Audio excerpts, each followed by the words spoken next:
Hello and welcome to Square One Games. My name is Exonovant and this is my Dark Souls Remastered Road to Completion guide. In this series, I'm going to be showing you guys how to get every single trophy and achievement this game has to offer, and I really hope you all enjoy the run. One quick announcement before we get started.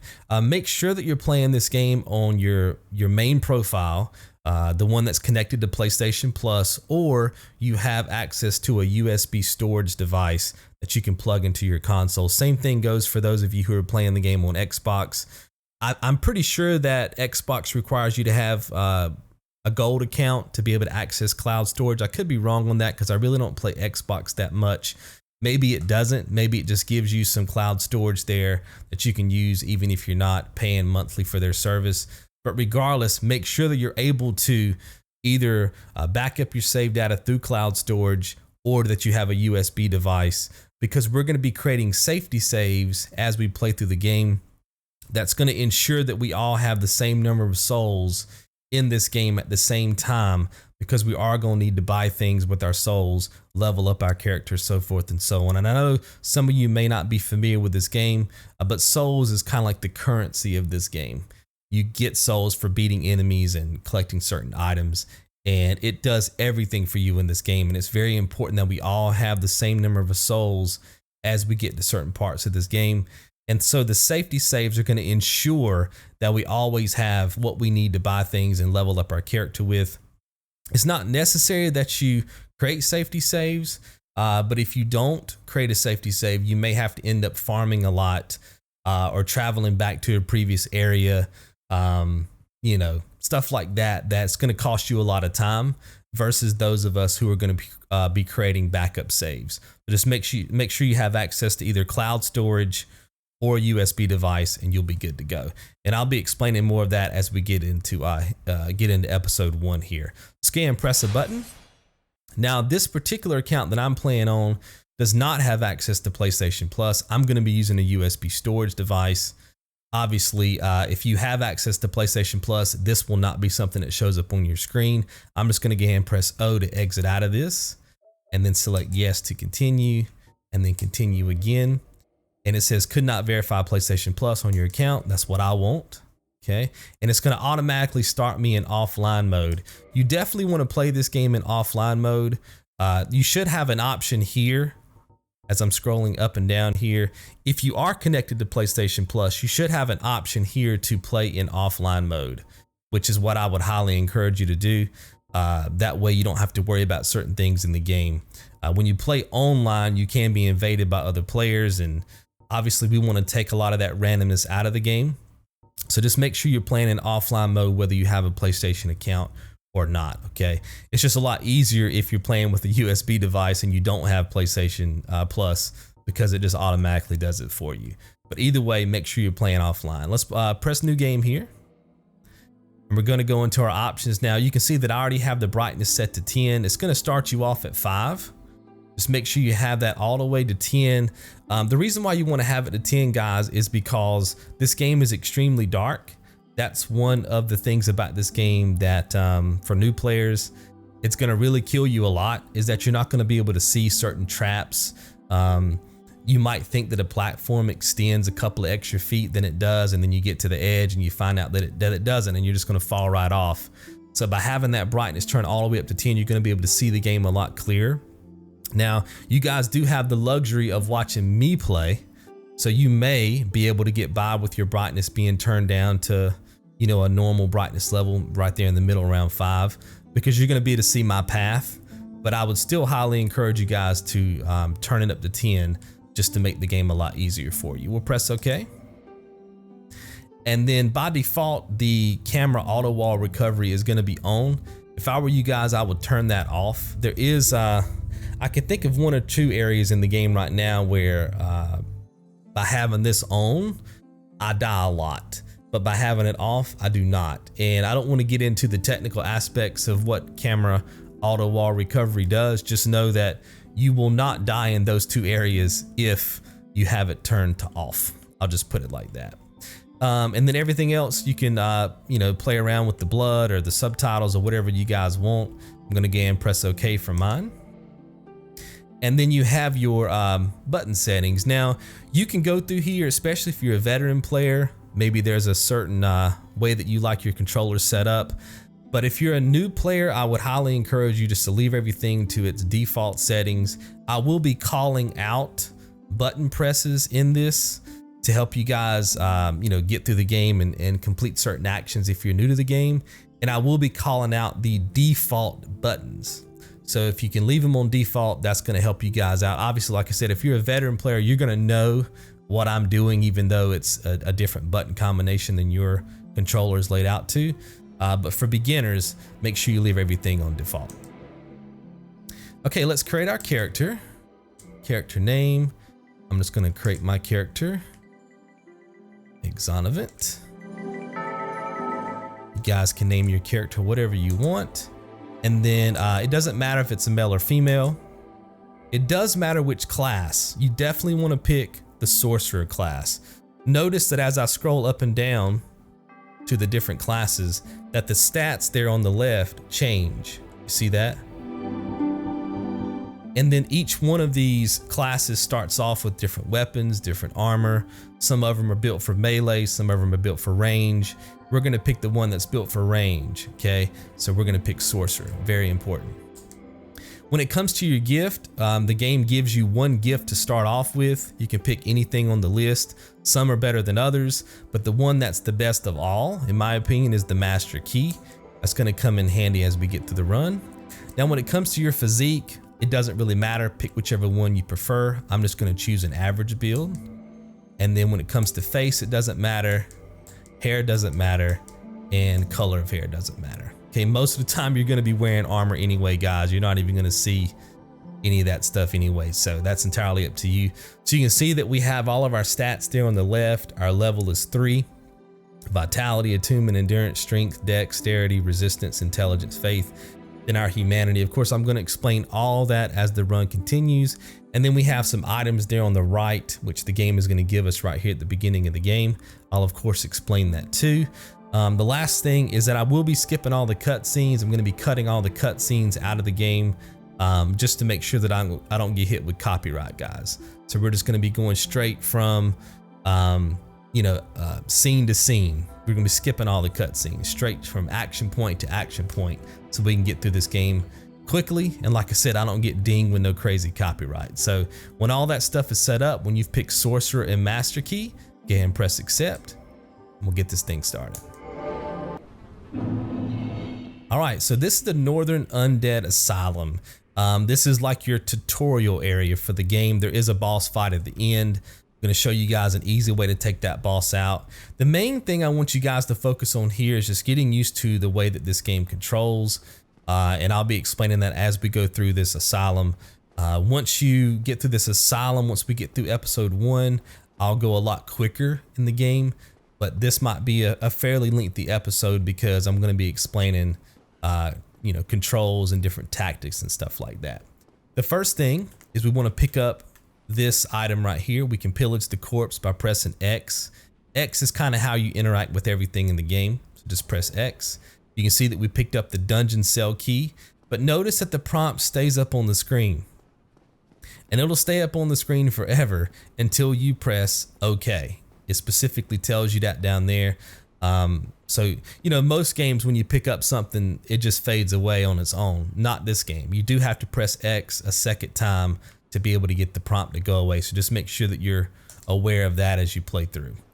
And then we're going to use that key up here. We're going to open up this cell. Just press X and see where it says used dungeon cell key. If you're ever confused about maybe a door that was locked and then suddenly now you're able to open it, it'll tell you what item you used to open it. That's pretty cool about this game. So used dungeon cell key. And again, that's what we just picked up off this corpse. Now you can see that even though we're playing in offline mode, we still have these hints. Okay, so like if we press X to read the message, it tells us that we have access to camera controls by rotating the right thumbstick. You can also come up here to this one and it says you can press R1 to attack. Okay, that's R1 right there. Now you can read all those if you want to, and in fact, To be honest with you, I encourage you to do that. I am going to be going through everything with you here on my own, but it doesn't hurt to get that extra little bit of advice from the developers. So if you want to read through all those, anything that's orange like this, feel free to do so. So let's talk about the main thing in this game, which is going to be your stamina.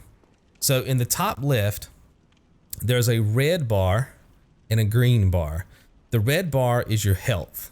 The green bar is your stamina or your endurance, okay? The best way to think about this is as long as you have anything in that green bar showing, you're in good shape. Even if it's low, right? You still have a little bit of endurance to work with, because the way that this game plays out in terms of this mechanic is everything you do is attached to your stamina. So when I swing, when I hit R1, notice that the green bar goes down. And I got about, what, 5 swings out of that before it got to the very bottom. And then if I hit R2, I do a heavy attack. 1, 2, 3. I can only get 3 swings out of that before it bottoms out. You see that? So 1, 2, 3, 4, 5. That's all R1. Or 1, 2, 3 for R2 before it bottoms out. So watching that stamina gauge is very important. If you bottom out in stamina, you get to the point where you have nothing left in that green bar and an enemy hits you, it's going to stagger you. And then they're just going to sit there and wail on you for a couple of seconds while you're trying to, you know, get your wits about you again, get your stamina up again so you can block shots and stuff. And it's a very quick and easy way for the enemy to kill you in this game. The more stamina you have, the better off you are. So just keep that in mind. And like I said, stamina is attached to everything. Your R1, your R2, your weak and your strong attack. It's also attached to the O button. So if you tap O one time, you'll do a little back step, which I don't know if any Dark Souls players ever even use this. I've never seen anybody use this, and I never use it, but it is there. It's a quick way to get away from the enemy. Notice that it also drains stamina. 2, 3, 4, 5. I can do it roughly 5 times before I bottom out. You see that? So that's another thing that's attached to stamina. You can also sprint in this game. So if you hold down O when you run, you can see that the stamina bar goes down. And then if I let off of O, you can see how fast it builds back up. Okay. You can also roll in this game by just walking forward like I am now and hitting O. Right. So that's 3, 4, roughly 5 rolls in a row, give or take, on the stamina bar that we have. So you can see how much is involved with the stamina bar. So you always want to keep an eye on that when you're inside combat. Now, the great thing about how I'm setting this up for you guys, because we're going to be a sorcerer, is that when you fire magic in this game, you do not use stamina. So like I said, right now, if I hit R1, I use my stamina.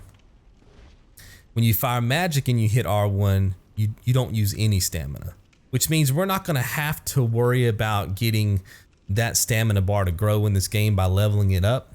We can kind of just stay where we are now and be fine throughout the entire game. Okay. Which will help us with leveling up our character. And like I said, for you guys, you won't have to pay attention to it as much as somebody who's, you know, going through the game as a melee character, okay, as a strength build character or a dex character. So just keep that in mind. So let's keep going. Let's just sprint through here. And again, you just kind of want to run around and get used to the controls. Stay here as long as you need to. You can practice sprinting back and forth if you'd like, just to get an idea of how long you have. You can pretty much run the length of this hallway before your stamina runs out. You see, so if we start at this door, let it build back up, we can get all the way down here to these stairs. So you can go quite a distance with the stamina that we have. That's pretty far, okay? And again, practice with your R1, R2. Get used to how all that stuff works. Come through here. And there's going to be a ladder. We can climb this by pressing X. I want to show you this as well. Let's say you want to get down the ladder quickly. If you hold down O, you'll kind of sprint down the ladder, right? And notice that it doesn't take any of your stamina, even though you are pressing O. Your stamina stays 100%, which is good to know.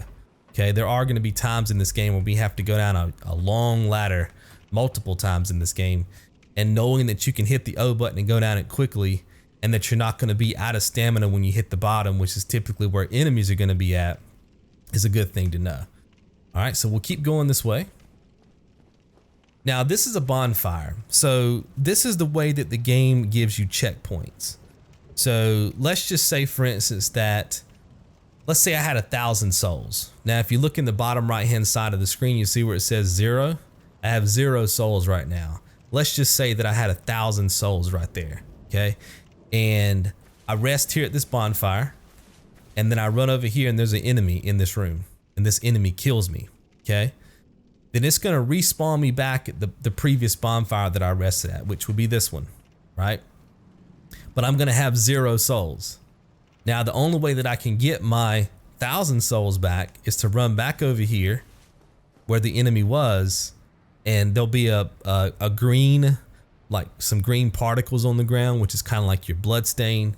You walk across that, you press X, you get all your 1,000 souls back, okay? If you die trying to get to your blood stain, those 1,000 souls are lost forever. Hence the backup saves, right? That's why we want to create backup saves, because if you can't reclaim your souls, you're just going to go back to a previous, some previous save data that you have set up, and you'll have those 1,000 souls, and you can continue your journey. Okay, and I'll explain that again once we get into the guide, but that's kind of like a highlight version of what the core mechanic of this game is. So we're gonna again pick up our first trophy called Enkindle. We get that for lighting a bonfire. Just walk up to it, press X. Boom, there's your trophy. We're gonna go ahead and rest as well. So you have the ability to light the bonfire, press X again, now you can rest. When you rest at a bonfire, you get all your health back, all your stats go back to 100%, and all the enemies around you reset. They all respawn. So if you've killed 10 enemies in the previous room, you rest at the bonfire, now all 10 enemies will be back in play, which is gonna come in handy for things like farming for souls and stuff like that. Now you can see that we only have 2 options right here, leave and attune magic. Once we get to the end of this game, we're gonna have about 8 or 9 options over there. But for now, resting at the bonfire, there's not much to it. I will show you attune magic, press X. Because we're a sorcerer build, we're gonna be relying on magic a lot, obviously, in this game. There's only gonna be very few times where we're gonna use a melee weapon. So this is gonna become very important to us, making sure that we have the correct magic inside of these slots. Right now we have 3 slots, 2 of them are empty, 1 of them has the soul arrow inside, and you can see it says total uses 30. Okay, so we have 30 soul arrows that we can use, and then we're out. The only way to get more soul arrows is to either die, which of course it'll respawn you back in with the full set, or resting at a bonfire. Then you can get your all your magic back. Now on the right there, where we have all of our stats, we have a stat called Attunement, and right now it's 15. As we increase that number, okay, we get more slots. And I think by the end of this, I think we're gonna have 5 total slots for 5 different spells. And then you can switch between the spells. If you hit O, come back out to the game, you can switch between the spells by hitting up on the D-pad. See how that on the left there in the bottom left hand side of the screen, that very top slot is lighting up. Now granted, right now all I have is soul arrows and I have 30. I don't have any extra magic. Remember, the other 2 slots are empty, so there's nothing to cycle through. But if I had 2 more magics up there, then each time I press up, I would switch to a new magic. That's how you can kind of switch magic on the fly. Now, because that's the up arrow on the D-pad, then obviously the left arrow on the D-pad does the left slot, the down arrow does the bottom slot, and the right arrow does the right slot. So that's a really convenient way of remembering it, right? Just think of that bottom left-hand side of the screen as your D-pad. And every time you touch one of the corners of the D-pad there, you will cycle through whatever you have selected in the bottom left-hand corner, okay? So let's go ahead and press start. And you can see now that we have a little mini menu set up. See that? Now I'm hitting R1 or L1, or you can cycle through with your D-pad. Okay, The mini menu takes priority over the D-pad. So if I press O and I hit right on the D-pad, I cycle through my right-handed weapons.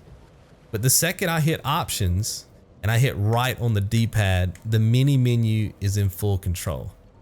So a lot of times in this game, if you're in and out of your menus a lot and you find that an enemy is attacking you and you can't attack back because you're hitting R1 to swing your weapon, right? You hear that?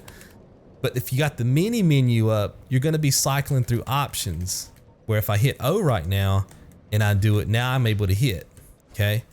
And that brings me to my next point in this game. There is no save in this game. There's no pause. You will never see the word pause show up in this game at all. The action is always relentless, okay? So if you want to pause the game, you kind of have to find yourself some cover maybe. Hopefully the enemy is way across to the other side and he's not pushing you.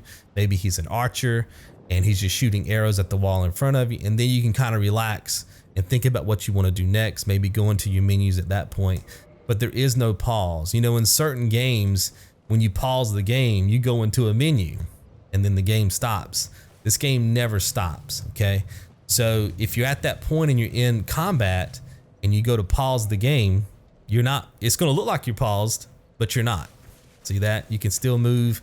And if you try to swing on the enemy, you're like, oh shoot, the enemy's trying to attack me. Let me just press R1 to kill it. And you're trying to hit it, you're not gonna be able to hit it. So just know that the mini menu at the top always takes precedence over your controls for your button config over your the bottom left there with changing your weapons and your shield and your magic, okay? And I'll get into the mini menu here in a second. I just kind of wanted to point out, if you're ever at a point in this game where you're trying to kill an enemy and you can't, you're like, man, the R1 button, it's not attacking or whatever. Your mini menu is pulled up. Check the top right hand side of the screen, press O, and then you'll be good to go. All right, let's continue here. We've got our first trophy. Let's open up this door. We're gonna press X. And we're gonna stop. As soon as the door opens, we're not gonna move. We're just gonna rotate our rotate our camera up. And you can see an enemy at the top of this asylum. That's the boss of this area, which we'll eventually be able to kill. But for now, we just wanna kind of stop and get our bearings because we don't wanna fight it now because we only have this and it's not gonna do hardly any damage at all. We need to be able to use our magic, which of course right now we can't. So what we're gonna do is come up here to this doorway. Again, there's the enemy at the top. Rotate your camera and you can see a doorway off in the distance. It's underneath the torch on the wall. You can see the archway there. And then there's some like pots in front between me and the door. We're gonna run. If you look where my head's at right now, there's a little pathway between the column on the left and the jar on the right. We're gonna run straight through there, take a slight right, take a slight left, and go right into the doorway. We just wanna make sure that we're sprinting the entire time. Okay, never let off the O button. So run in that direction, hold down O, go right through, take a slight right, slight left, and you're in. See that? So now the door's behind us, the boss is out and about, but he can't get to us because the door's shut. And now we can go and find our catalyst. So we're gonna be able to use our magic. But before we do that, we wanna pick up the item that you guys see right there. Now that is an archer down there. It's got a bow and an arrow, so he's got long range attacks. So what we wanna do is hold down the O button and we're gonna run to where that shiny is. So hold down O. Run, go inside this doorway and stop. Notice that the archer can't hurt us from here. We're completely safe. Gonna again pillage the corpse, press X. Gonna pick up a small leather shield, okay? Again, press X again. And then let's go back into our mini menu. Again, just hit your options button, just like that. Remember, you can scroll right to left by hitting R1, L1, or you can use your D-pad left and right. You can also cycle through, meaning if you wanted to go all the way over here to your options menu from here, your items menu, you can do R1, 1, 2, 3. You can do right on the D-pad, 1, 2, 3, or you can just hit L1 one time and cycle through the menu, okay? Like that, which that's gonna come in handy a bit later on in the run. Just get used to being able to pull up your menu, L1, X, right? That's what you want to be able to do later on in the run, and I'll explain that too. But just know that you don't have to hit R1 3 times to get to your options. So let's start in the first one here. Let's press X, and then now you have your big menu. So this is your mini menu. Now you have your big menu or your master menu. So this is all of our items in the game that you can possibly get. It's going to be right here on your main inventory screen. You can hit right on the D-pad to cycle through the various items you can have in the game. We'll start off here at the beginning. This is all of your consumable items. So anything that you can use. Notice that the black separation crystal has a description: banish phantom, return home, and then to the left it has a picture, and then there's a number right there. It says 1. That means we can use it 1 time. That makes sense. Some things you have will be 5 and 10 and 20. So that means you can use them 20 times, 10 times, or 5 times. And so those are known as your consumables in the game. That's going to be your very first menu here. Second menu is going to be Titanite. This is stuff you pick up in the game that you can use to, update items, level up gear, stuff like that, better stats. We really won't be using that much Titanite until we get to the very end of the game, because there is a trophy tied to it all. But just know that that's where your Titanite's going to be. You've got your keys, master keys. You're also going to have some embers later on in the run. These are just special things you can pick up along the way that do special things, okay? I.e. the master key that we picked at the beginning opens any basic lock. There's a couple of doors in the game that you can use the master key with and get to areas that you wouldn't be able to get to at the start of the game unless you found certain keys. So having this in our inventory is very good. Okay, this is our soul arrow. We talked about this. I have 30 uses. You can see there at the, see where it says 10, then it says 0, then it has uses, 30, and then the type is slots, and then magic 1. That's all your different stuff. The main thing you're focused on is the slots, okay? So we have 30 uses of that. Then we have the straight sword hilt. Now notice with this one, you have the picture on the left, and then you have the red circle, the little insignia there. That's important. That lets me know that the straight sword hilt is equipped to my character right now.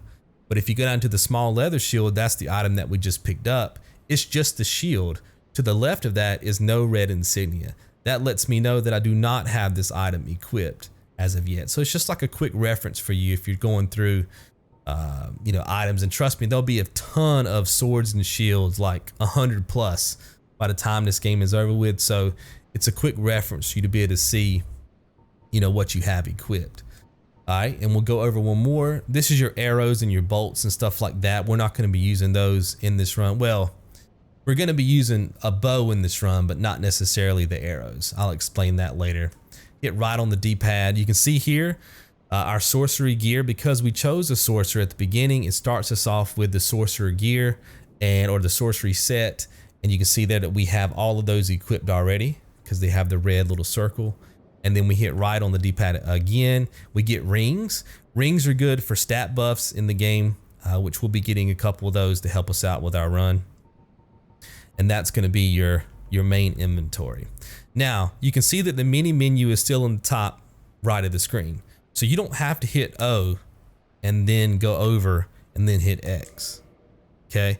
You can just go straight from this inventory by hitting R1 or right on the D-pad, right? You don't have to go back out to the mini menu and then back into the big menu. Just once you're in the big menu, you're good. Okay. So you can see there on the right hand side, we also have all of our stats. Let's hit R1, or you can tab over by hitting right on the D-pad. This is your equipment. So this is everything that you currently have on your character. Every single one of these empty slots or filled up slots represents, I hit O twice there, something on your D-pad. See that? So if we go back in, options, R1, X, you can see that we have the straight sword hilt, OO, which is on our right hand. See that? Hit options, R1, X, and then you have your shields, right? So notice we have nothing here. This is your left hand, O, O. Notice when I hit left on the D-pad, I got nothing, right? Because nothing's in those 2 slots. Options, R1, X, and then you have all the armor we have on. See that? Okay. And then we have our ring slots, we have the bow and the arrow slots, the bolts, and then we have all of our consumables up here. Okay, we'll get into that in a second as well. So this set of 5 right here, these 5 empty slots, if I press O, that's on the bottom D slot. See that? And then the Attune Magic slot, which is the top, you can do that at Bonfires. That gives you an idea of where all the stuff goes in the D-pad. And I'll explain that, like I said, as this episode goes on, you'll get to see that more in detail. That's just kind of the highlights. Let's press options again. Press R1, X. Now, we want to take the shield that we just picked up and put it on our character. So let's scroll down here to the empty slots, pick the one on the left, press X, and then go down to the small leather shield, press X. Boom. See, now we have that in our inventory. See that? Now something else you can do is take the item off. So if I press square, the item goes away. Press X, X comes back. Square goes away. X goes back. So X always enters in something. O cancels things out. And if you want to take something off one of these slots, just simply press the square button. Like right now, I could take off all this by pressing square 4 times. And then go back to it, press X, X, X, X. Boom, put it all back on. Does that make sense? So that's kind of how your inventory works there, or your equipment manager works. Let's press R1 again. And then this is all of our stats. Now we're going to get into stats a little bit later on, but I'll kind of give you guys the highlights. Again, you have all your levels and your stats over on the side. You've got your souls underneath where it says level 3, souls is 0. Then of course all the stats. All those stats you see on the left there affect all the numbers in the middle and the numbers on the right. Like I said, we'll get into that as the run continues. And then of course we have our attunement slots for our magic. Right now we just have 30 out of 30 soul arrows, 2 empty slots. Okay. And then this is probably the most important thing in terms of saving your game is the last option. So if you press R1 again, make sure that if you want to quit a gaming session, you do it from this menu. Don't just close the application by holding down your home button or turn your console off. You know, some games you can do that with. This one, you could possibly get corrupted data if you do that, and you'll have to start back from the beginning. So if you want to stop playing this game, make sure you do it through this menu and this menu only. Okay. And then press O, O. So that takes care of your menu. Again, stay here as long as you need to. Practice going in and out of the menu. Practice hitting right and left, right? Just get an idea of where all this stuff is. That way it's not so cumbersome from you guys as you continue with the run. Okay, so now that we have our shield, I want you to notice something. So if I run around, notice my stamina bar is decreasing. Now when I stop, notice how fast it goes up. Okay. Now if I run around again and I hit L1, notice how fast it goes up. Pretty slow, huh? That's because I've got my shield out. See that? So anytime you have your shield up, your stamina is going to go up slower. So if somebody's attacking you, let's just come out here and hold down L1. This enemy is going to start attacking us. He's going to start shooting at us. Well, unless he runs around the corner. Most of the time he fires at you. He'll fire at us when we go around this corner. Let's pick up this dagger while we're here. Okay, let's go ahead and equip this dagger. So we're going to hit start, R1. Actually, before we do that, let's run back here because he might come back and come around that corner while we're trying to.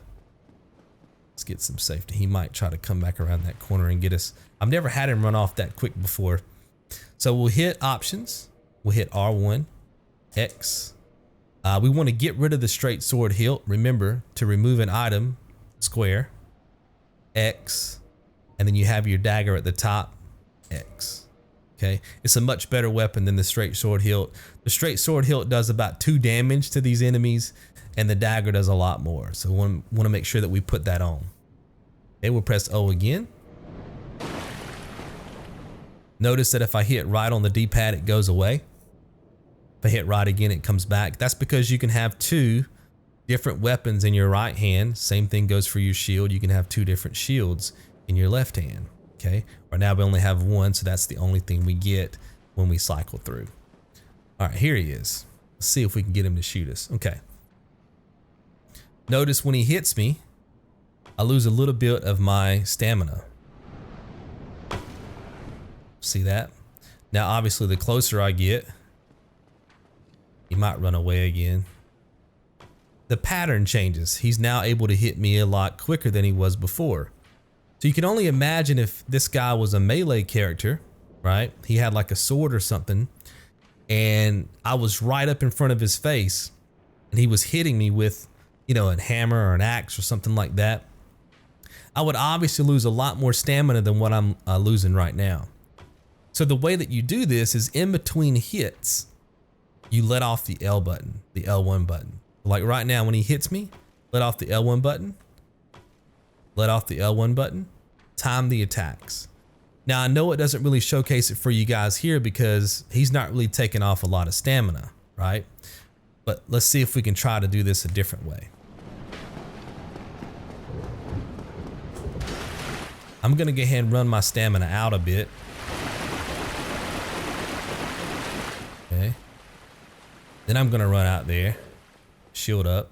Okay, he's already turned the corner again. I want you to see kind of how this works. Okay, here we go. Get my stamina out here.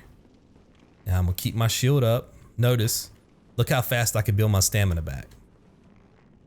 See that? Because I was letting off the L1 button in between hits. And this works whether the enemy's got long range weapon like this or whether it's a melee character. You always want to make sure that you're letting off the L1 button in between the enemy's hits because you want your stamina to build back as quick as possible. Remember, if an enemy keeps wailing on you and the only thing you do is spamming the L1 button and your stamina gets to 0, then the next attack the enemy does on you is going to break your guard. You're going to stagger, and it's like this weird animation, and you're completely vulnerable, and it's very easy for the enemies to kill you at that point. Okay, just make sure you keep an eye on that. Also, look at my health. Even though I didn't really take any damage, you do take chip damage, so I could sit here all day long, and my stamina would never bottom out. But eventually, this enemy would kill me. Eventually, right? See how my health is slowly chipping away. So you can't just sit there and block forever in this game. The game penalizes you for trying to just sit and block like this. Think of it kind of like in a fighting game like Street Fighter. You know, even though you're blocking, you're still taking chip damage. So you can't block forever.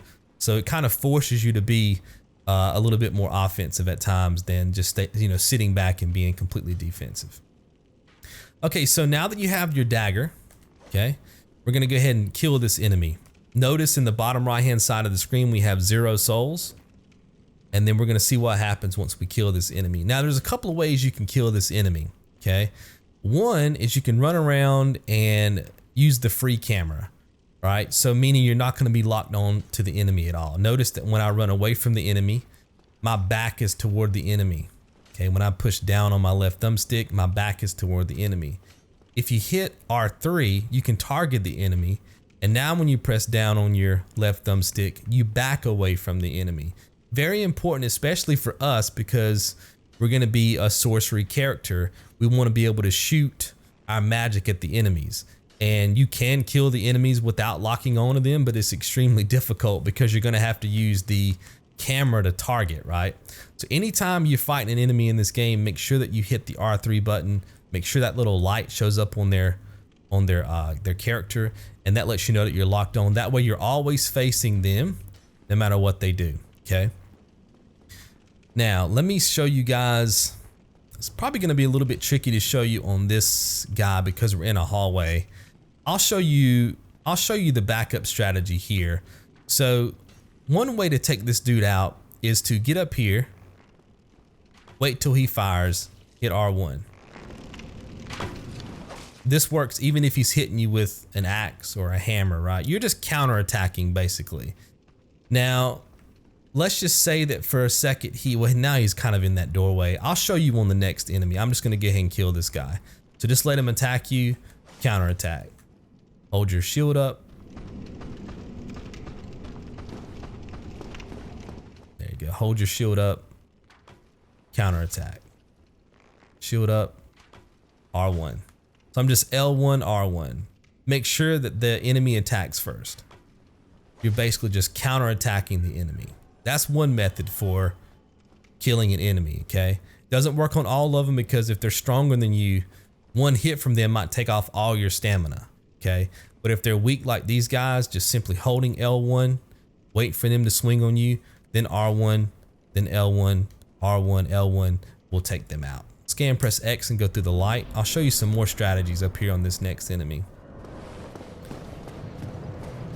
Okay, now, one of the reasons why I had you guys turn the brightness up on your screen is because there is a boulder up at the top or a ball up at the top of these stairs. And once you get on top, once you get to maybe like the 5th or 6th step, it triggers that trap and the ball comes tumbling down. If you've got this set to like 5 brightness level wise, then you're probably not even gonna be able to see it. It just looks black up there. So that's one of the reasons why I had you guys turn your brightness up. The way that we want to attack this trap is we want to kind of run up the stairs and then walk off the side. Notice how the ball came down and destroyed this wall.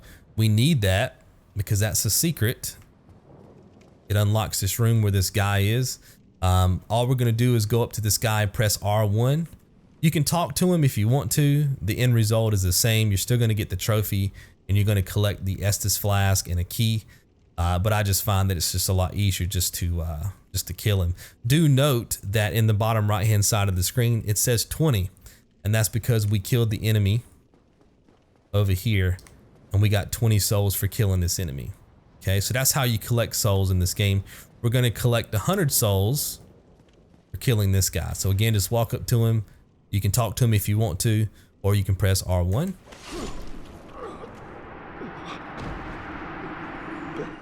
See, now we have plus 100 in the bottom right. You saw that chime in. Now we have 120 souls total, okay? We're gonna just walk up to this where it says pick up item, press X. You get the Estus Flask, get the trophy as well. Estus Flask is just a potion. Just think of it like a potion, guys. It's the way that you restore health on the fly as you're going from bonfire to bonfire. If you press X again, you also get the Undead Asylum F2 East key, which you need to open up a door at the top of the stairs.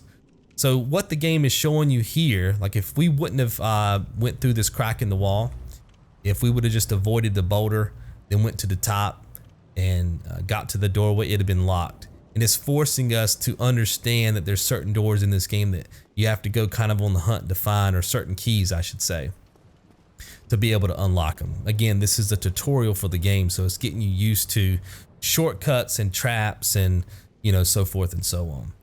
All right, so let's go ahead and go to the top of these stairs.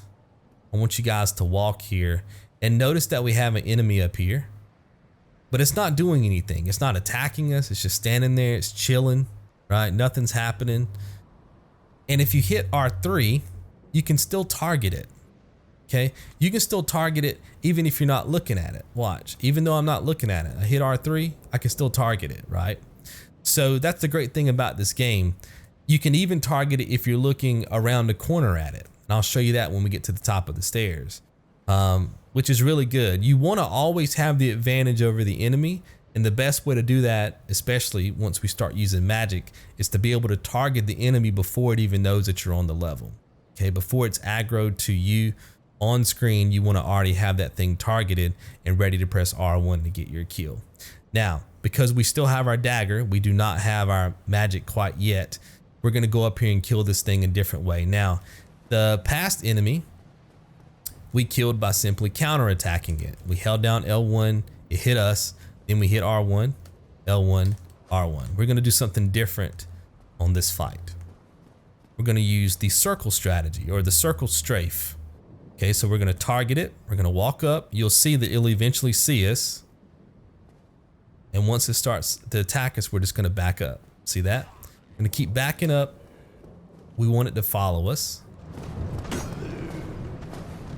because I want to get it out here in an area that's more shaped like a square, because it's hard to do a circle strafe in a hallway. And even though we don't have magic yet, this still works with magic. See how I'm just going around this enemy in a circle? And when it goes to attack me, it has such a delay on when it attacks that by the time it attacks, I'm already on the other side of it. See what I mean? Do that for you guys again. Just keep circling. See how I'm behind it? Then you can hit it. L1 to shield in case it gets a lucky strike. Go around it.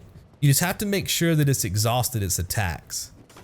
Some of these enemies have, you know, 5 attacks, like right there, that little flurry attack. That can take you out, okay? So you have to be careful. Boom. Wait till it attacks, swing, okay? Boom, wait till it attacks, swing, right? Just get used to that while you fight this enemy. Because like I said, even though we have a dagger right now, this still works once you get your magic. It's something you'll see me do quite a bit in the game. So like if I had magic right now, I would just step back here and hit R1 and I would shoot the enemy with magic. Okay, so I want you guys to get used to that here. If your health gets low, the Estus Flask that we picked up earlier, you can see that's now in our bottom D-pad slot. You guys see that? If I press down on the D-pad, it highlights. See that? You can actually give yourself health by pressing square. Okay, so I'm gonna let this enemy hit me one good time. And then I'm gonna kind of back up. Remember, you always want to do an action after the enemy has done an action. So like, you only want to heal when the enemy is attacking or it's just attacked. See how it's attacking right now? And then see how it attacks right now? That's when you hit square, okay? Now that time I wasn't far enough away because there was a wall behind me, but I think you get the point. It's the safest possible way to use a heal in the game, is to make sure that the enemy has already attacked first. And then I just want you guys to kind of practice this. Just kind of going around in a circle. Okay. Then we're gonna go and kill this enemy using the circle strafe method. Boom, just like that. Now that's gonna give us 20 souls. Sometimes when you're behind an enemy like that, you'll do a backstab. If you kill an enemy with the backstab, you do get a little bit more souls. So some of you might have gotten 24 souls for killing that enemy. That's fine. Just make sure that you did kill it. Okay, you need at least 20 souls there for later on in the run. But that teaches you guys the circle strafe fighting method. Then we'll open up this door. Remember, we just got the key from the guy that we killed back in this room. So it told us that we used the Undead Asylum F2 East key. We have 140 souls. Anytime you're running around in this game, make sure that you're always holding down L1. Unless you're holding down O at the same time, it will not cost you any stamina. If you're just holding down L1, notice that my stamina does not decrease. The reason why you want to do this is because sometimes, actually many times, the game has traps and there might be an enemy sitting right here waiting on you, or even over here. And as soon as you come through here without your shield up, they'll hit you on the sides or either in the back or something like that. Now you guys have the luxury of watching me play, so you're not going to be hit with any of those traps, but I would still keep your shield up anyway. Get used to that. Now, there's 3 enemies on the other side of this wall. We can't see them from here. If you run too fast toward this shiny right here, the enemies will spawn in and they'll know that you're on the map, and there'll be 3 people that's going to attack you at once. That's the one thing that you're trying to avoid in this game. You don't really want to fight more than 1 or 2 enemies at the same time, especially if you're a beginner, because it's really easy for them to kill you. And that's kind of what the game is wanting you to do. It's wanting you to come through this tunnel, see something shiny off in the distance, and then sprint toward it. Because the second you get there and you pick it up, that's when the enemies come. So that's how you avoid traps in this game. So the way that we can, or that's the way that you trigger traps in this game. The way you can avoid it is walk slowly up to it, keep spamming the X button. Notice how far away I was when I grabbed that item. Got the Sorcerer's Catalyst. Okay, press X to get rid of the menu. See how far away I was? Now that's a random gesture. This happens because of the way that you have your controller position in your hand and It also has a lot to do with the X button. You guys will see me do random gestures in the game because I don't really hold my controller level. But that's not something you have to do. It's just something that's available for mainly online play with this game, the gestures. But notice how far away I was when I grabbed that item, okay?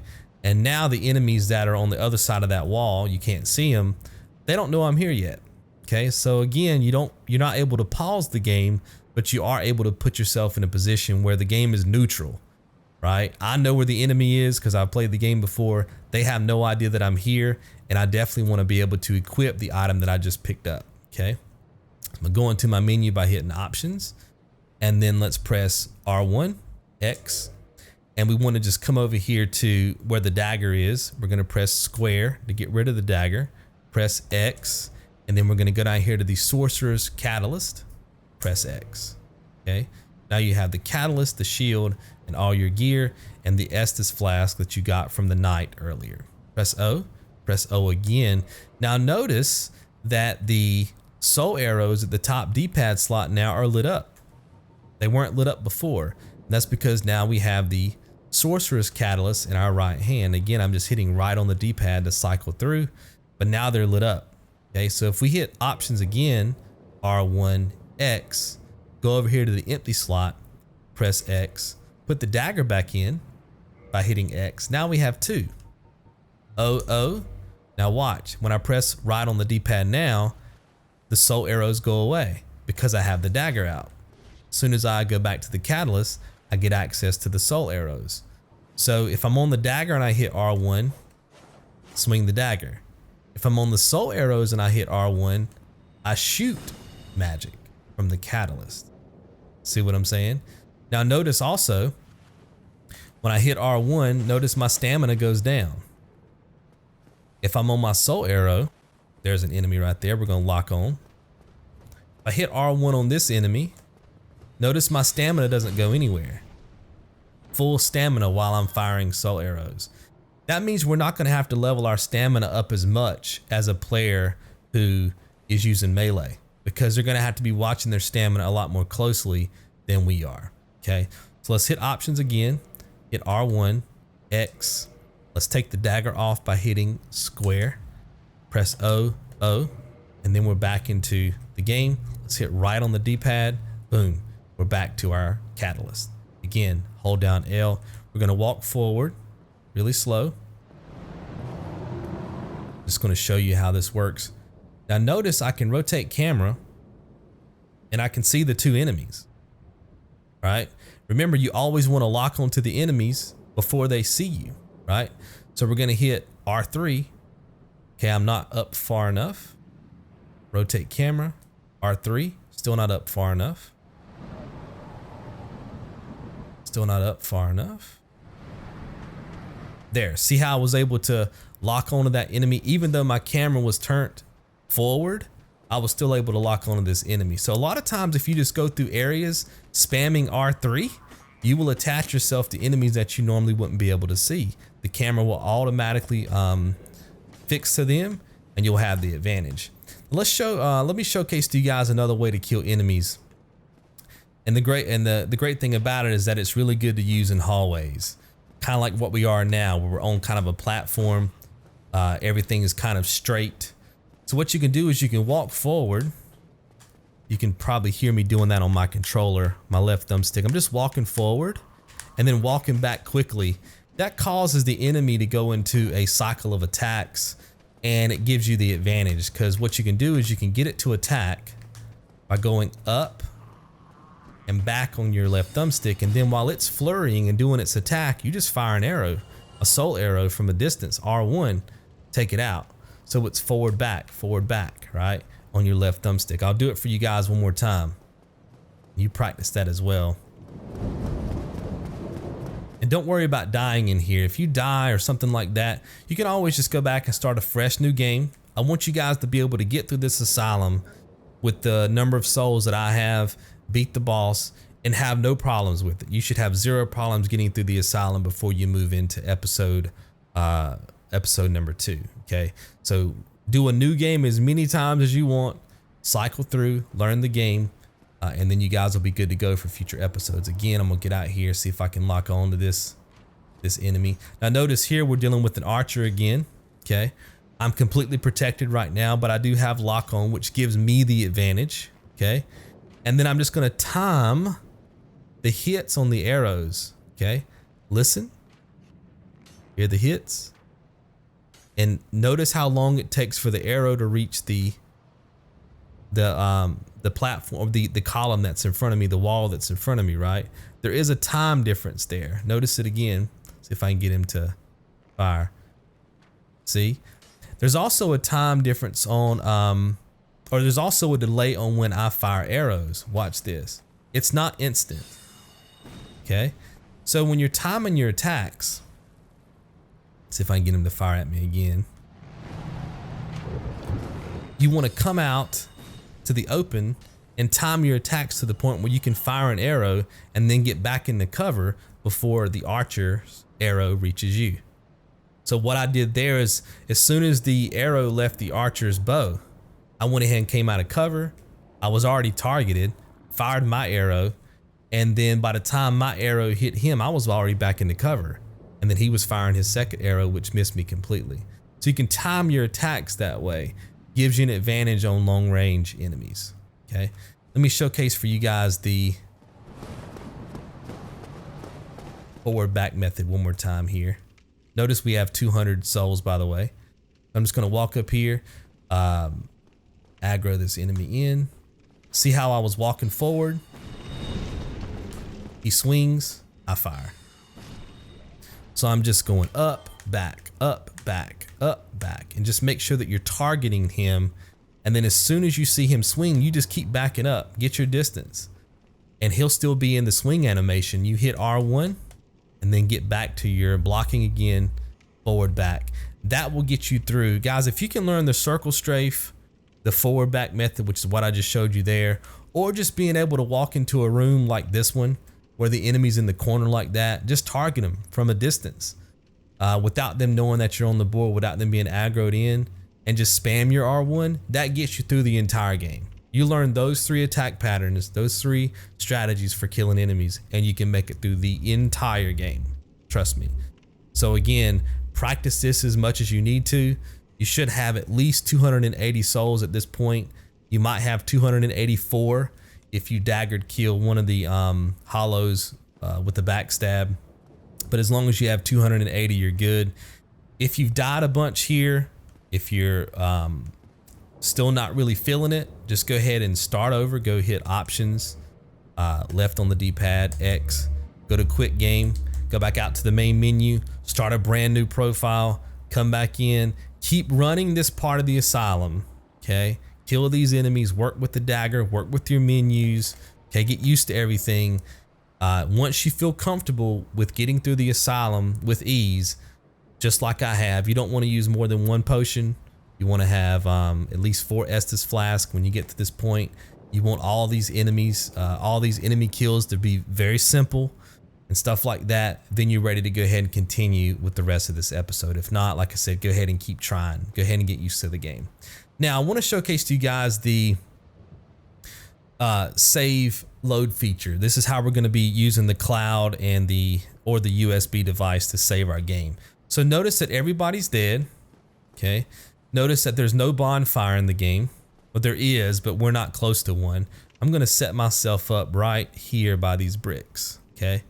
So notice what happens here. So we're going to not quit the game this way. Okay. If you were to quit the game right now via this menu, and then tomorrow you decided to play again, you would spawn in right here. Okay.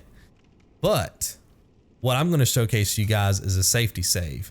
So let's just say that we went in here and we fought this boss and we died. We lost our 280 souls. It's going to kick us out to a bonfire. Then we have to come back to this boss room again, pick up our souls that we just lost. Or if the boss kills us again, we lose the 280 souls forever. They're gone. Okay, we have to go back and farm them in a different area, something like that. And there's times in this game where I need you guys to have like 300,000-400,000 souls. Okay, so you can only imagine if you die and then you don't get lucky. You can't reclaim your bloodstain. You can't reclaim your souls. You die for that second time.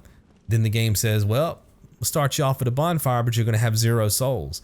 And you got to go out and farm those 300,000 to 400,000 souls. And that's going to take you a lot of time. So what a safety save does is it just prevents you from all of that. So I'm going to post up right here. Instead of quitting this way, okay, I'm going to hold down or tap my home button, come back out to my dashboard, go to settings, go down to application save data management, press X. It's going to say the following application will close. Hit OK. Now you have 4 options, okay?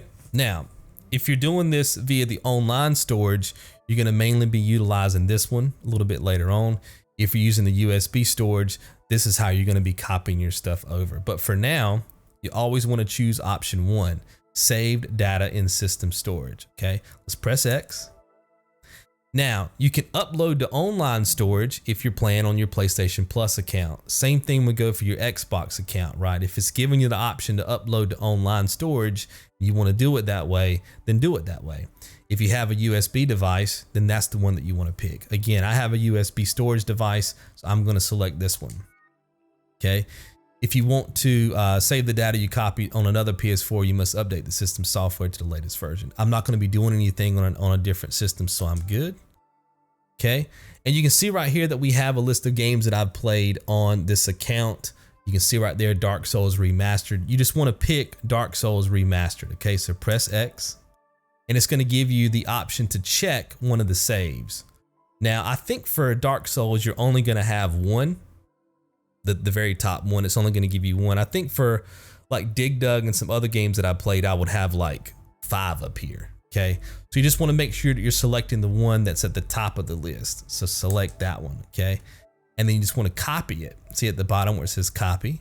We want to copy this. Take a couple of seconds.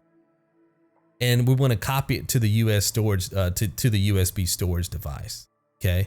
You can see right there, copy to USB storage device. It's done that already, okay? So if I click that again, you can see that it's already in there. Now I can just keep copying it over and over and over again. I'm just copying it to the storage device. So I just copied it. Now I'm copying over it. See that? It's taking it from my system storage on the left and it's updating it to my USB storage device. Okay. So you can overwrite existing save files. And that's basically what we're going to be doing through this entire run is overriding our previous save with a new safety save and putting it on, like I said, either your USB or your online storage. Now, if I press O, I go into the third option, saved data on USB storage device, because that's where mine's at. Yours would be in online storage, okay? I'm gonna go into USB storage, press X, copy to system storage. So now when I do this, I'm copying from the USB device back to my system storage. Does that make sense? Maybe this will make it a little bit clearer for you guys. If we press O right now and we go back into Dark Souls, I'll show you what I mean here. So I took my previous save data and copied it to my USB storage device. And as of right now, that's where it sits on my USB storage device, but it's not on my console. It's not in my system storage. It's gonna ask me to do this again. This is something they've started doing recently where they keep asking you to do, I'm just gonna load my game or continue, either way. I'll show you what I mean here. Boom, I'm right back here, right? So let's say I go in here. I'm gonna go in here, I'm gonna die on purpose. Just gonna walk off. I'm gonna let this dude just kill me. Show you guys what I mean. Remember, my save data is on my USB storage device. Remember that. We haven't copied it back yet to the console. It's on my device. For you guys, it might be in cloud storage, but it's locked there forever until you override it. Now see where it put me off at? And I have 0 souls. Now if I run back, I'm not going to kill anything. I'm going to show you guys what I mean by reclaiming your souls. Come back up here.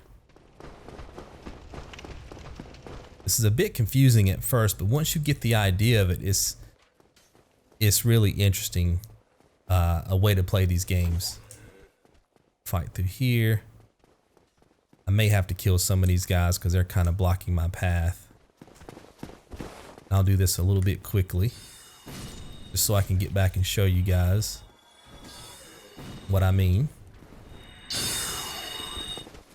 Sometimes you do miss because the height of the enemy is shorter than your trajectory, so. Okay, so now when I walk in here, I'm looking for green particles. See the green particles on the ground there? That's my blood stain. If I pick that up, I would have all my souls back. Watch, if it'll let me. See how I retrieved them? Now I have 340 because I killed a couple of enemies and blah, blah, blah. But oh, what do you know? I died again, right? Let me go ahead and die on purpose again. If it'll kill me. Sometimes when you want to die in a game, nothing can kill you. This will kill me for sure. So I'm kind of having a bad run at it, right? And I'm like, you know what? This is not good. I want to go back to the point in the game where I was up there, all the enemies were dead, and I had my 280 souls. Well, I've got that copied to my USB device, right? Or you guys have it copied to online storage. We're going to hit the home button again, go back out. Going to go back up here to Application Save Data Management. We're going to OK to quit the application. And now we want to go to our saved data. Remember, if you're uploading a file, you're going to be using the very top one. If you're downloading a file, you're using either option 2 if you have a PlayStation Plus account, or option 3 if you have a USB device. Remember, all my files are on the USB device. I'm going to hit X. I'm going to copy the USB file to system storage. Boom, like that. That's the file. Going to hit X. You have your options over here. I'm going to go to copy. And I'm going to copy it. See how at the top, now it's got USB storage device to system storage. Before it was opposite. It was system storage to USB device. Okay. Now I'm copying it back. I want to go back to that moment when I was upstairs at 280 souls, all the enemies were dead, and I was ready to face the Asylum demon. So I'm going to hit yes to copy that file back to my console. Now I'm going to press O a bunch of times, get back out to my game, press X, and now you'll see when I spawn in, it's not going to spawn me in at that bonfire with 0 souls, okay? It's going to spawn me in back upstairs. And that's how we're going to utilize safety saves in this game. Get through all these prompts, press X. It's probably going to ask me to join PlayStation Plus again. This is new. It used to not do this. Let's press yes, continue. Okay. Then we're going to load the game up.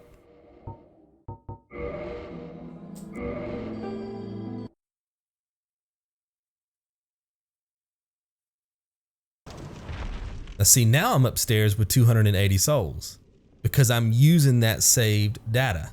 My health is the same. I've got my 4 Estus Flask, 23 soul arrows, which is what I had. Otherwise, it would have spawned me in downstairs with 0 souls. So anytime you want to in this game, you can create a safety save, copy it from your console to your USB or online, keep it there, play, right? Keep playing through the guide, encounter a mistake, die randomly, can't get your souls back, frustrated.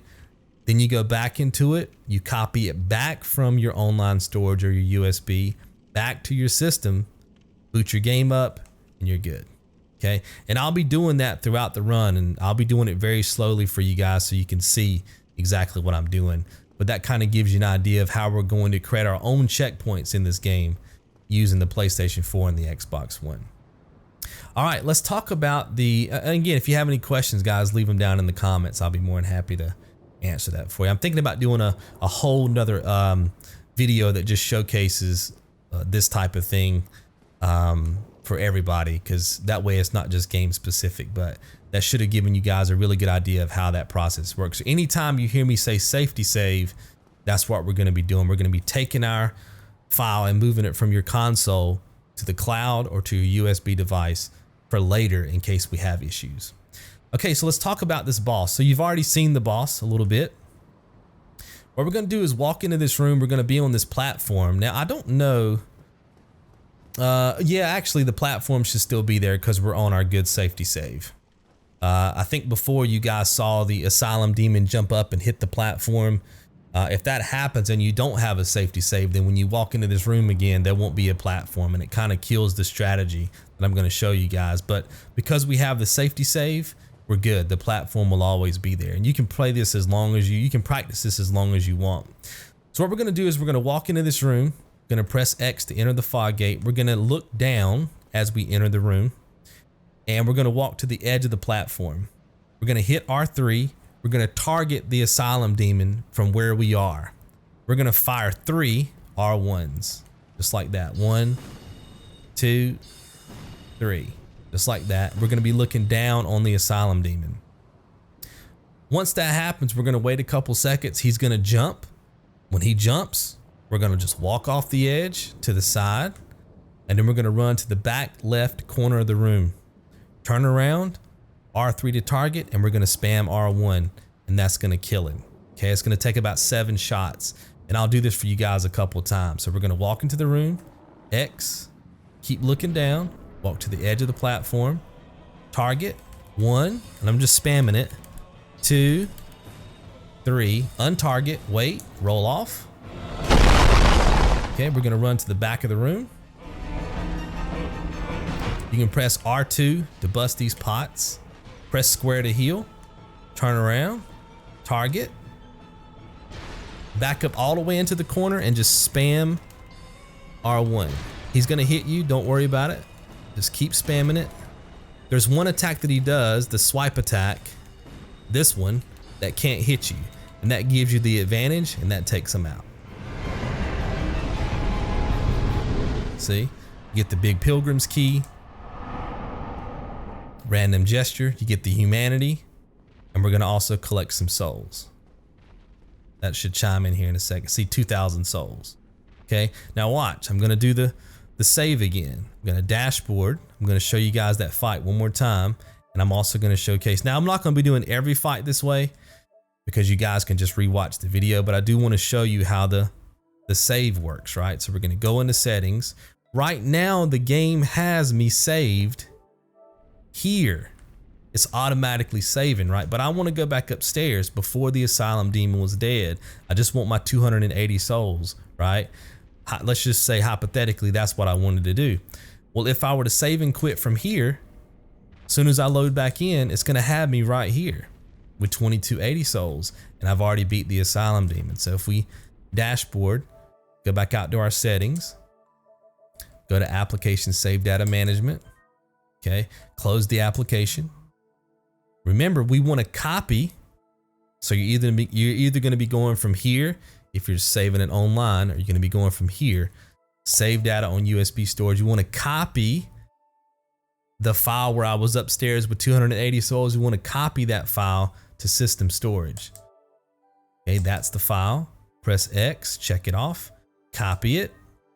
We want to hit yes. Remember, we're copying it from the USB storage device. You might be copying it from your online storage into system storage. Now it's logged in. So I'm gonna boot the game back up, and instead of it starting me off down there after beating the Asylum demon, it's gonna start me back off upstairs, which is what I want for this hypothetical situation, right?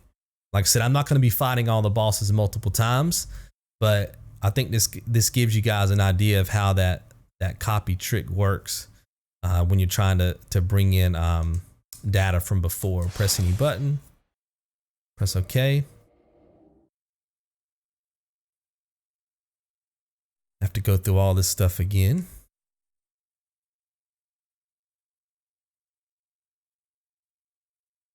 It's probably going to ask me to, play online. Nope, we're good. I just press O. Yes, continue. Okay, and then we're going to load game. Now watch, it's going to start me upstairs and not in the asylum room with the boss. See, I'm up here with 280 souls, right? So you can do this all day long. You'll always show up here as long as you copy from either online or your storage device back to your console. Remember, you have to do that every time, because if not, the game is constantly saving, okay? So you have to go back in and copy from the old file, okay? And copy it back to your system. Otherwise, your system storage is constantly being overwritten, okay? Even now it's being overwritten, okay? The second I drop down into this room, it's being overwritten, okay? So you always have to copy back. So let's kill this boss again. I'll showcase the same thing. Walk in, look down, walk to the edge, target, R1 3 times, 2, 3, run off or roll off, doesn't matter. Run, hold down O, get to the main end here, hit R1, R2 to break the pots, square to heal, target by hitting R3, and then we're just gonna start spamming R1 again. That's 2 times, 3, 4, 5, 6. I think I missed, oh no, I hit on that one. I think I've kind of lost count there, but it's roughly 7 or 8 times you'll have to hit. I think there was one, I don't know if one I missed or not, but you can go back and do the count. But mainly if you stay inside this corner, he can hit you with 2 of his attacks, but then there's one attack where he kind of sweeps. He sweeps the floor with his axe. That always misses you. And that's the one that gives you the ad play here, the advantage play, is when he sweeps the floor. You're able to get like 2 or 3 shots in, and you shouldn't have to heal here after you heal the first time. Remember, you're gonna come through here, hit R2 to break the pots, or you can roll into them if you want to, like that. Make sure you're all the way in this corner though. Turn around, R3 to target, just keep spamming R1, okay? Like I said, it's gonna take you about 7 or 8 shots, give or take, and you'll be able to kill him. And that should be it. You're gonna have 2,280 souls if you've done everything correct. Some of you might have 2,284 souls because you backstabbed one of the enemies with the dagger by chance. You have a little bit more souls than us, but that's fine. As long as you have 2,280, you're good. Okay, we're just gonna hold down. Oh, there's no enemies through here. Gonna sprint, gonna take a left. We're gonna come over here and pick this up, okay? You hit X, pillage that corpse, you get a soul of a lost undead. There's different versions of these shinies that you can pick up. There's soul of a lost undead, there's soul of a proud knight, stuff like that. Each one of them have a different number of souls attached to them. So like if you hit options X, scroll down, there it is, right? I think that one's worth 200 souls. There's some in this game that is worth 10,000 souls. It's free souls. You don't have to kill an enemy for it. You just have to pillage a corpse or pick it up off the ground or something like that. And it's free souls that we didn't have to really work too hard to get. And it's great for leveling up our character or buying stuff in the game. We're going to be picking up quite a few of those along the way. So just make sure that you grab that. And then we're just going to run up here and there'll be a cutscene that takes over. I'll be skipping that cutscene. But that's going to put us at Lordran, which is going to be another trophy called Reach Lordran. Skip this cutscene as well. Just give this a couple seconds. Boom, there it is. Reach Lordran. Let's let these prompts go away. Okay, it's just telling us that we can level up and kindle at bonfires. Okay, so we're going to go ahead and rest here. Now you can see that we have way more options now than we did before. Right, a second ago it was just leave and attune magic. Now we have level up, kindle, reverse hollow, some more stuff we can do. Not gonna do any of that stuff quite yet. Just wanted you guys to see that. We'll press O to get up from the bonfire. Again, we have 2,280 souls, and we're gonna do another safety save. Okay, so we're gonna hit the PlayStation home button, come over here to our settings, go to application save data management. Okay, we're going to close the application. Again, anytime that you're doing a safety save for the first time, you're always going to be selecting the very top option. okay? Because we're going to be moving the data on our system to either the cloud or the USB device, okay? That's what we want to do here.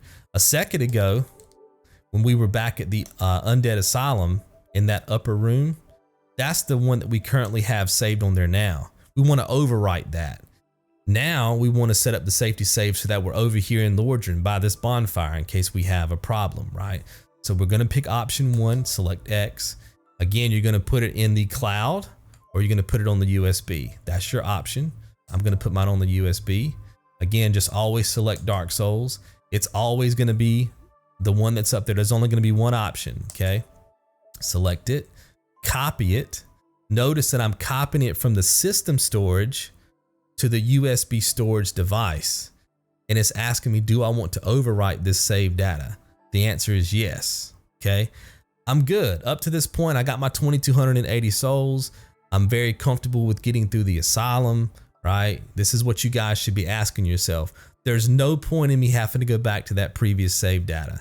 That's what you want to ask yourself. If there is, you don't want to do this process.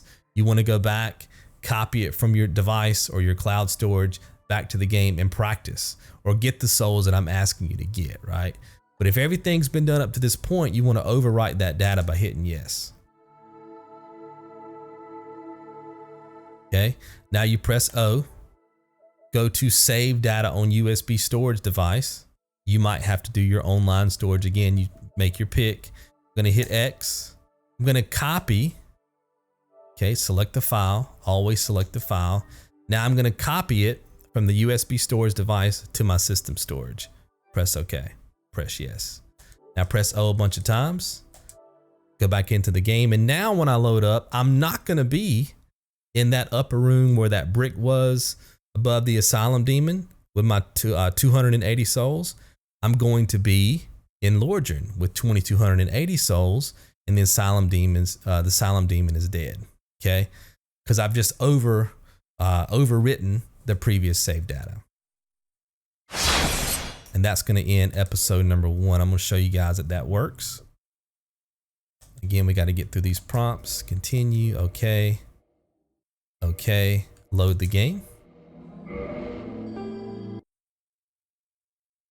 And you'll see that now we're in Lordran.